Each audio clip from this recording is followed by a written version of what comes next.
হৃদয়ের মা বাবার সঙ্গে আমাদের এখন কথা বলার কোনো ইচ্ছাই ছিল না।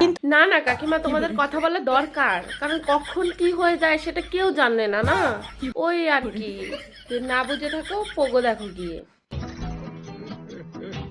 ছেলে মেয়ে তো অনেক বড়ই হয়ে গেছে, আর ওরা একসঙ্গে অনেক জায়গা ঘুরতেও যায়, তাই মা বাবাদের একটু চিন্তাই হয়। এই আমাদের মতো কমসে কম তোমাদের মাথায় এই চিন্তাটা এসছে যে ওরা একসাথে ঘুরতে যায়, তো ওদের বিয়েটা দেওয়া দরকার, নাহলে কখন কি হয়ে যাবে সেটা কেউ জানে না, তাই না?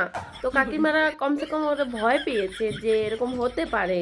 আমাকে সত্যি কথাটাই বলে দিয়েছে। আমার সুমি সে কোনো কাজই জানে না। কাজ জানবে কি করে কাকিমা? যদি ওই ছায়া ব্লাউজ পরে বনে জঙ্গলে ঘুরে বেড়ায়, বগল তুলে দেখিয়ে বেড়ায়, তো ওরকম করলে কি কাজ জানবে? ওগুলোর সাথে সাথে যদি একটু রান্না বাড়িটা শেখাতে, তাহলে আর হৃদয়ের মায়ের এত কষ্ট হতো না। না পারবে তোমাদের রান্না করে খাওয়াতে। অবশ্য বউ লক্ষ লক্ষ টাকা মাসে ইনকাম করে, কাজ করার কোনো দরকার নেই, দু একটা চাকরি রেখে দিতে পারবে বউয়ের টাকায়।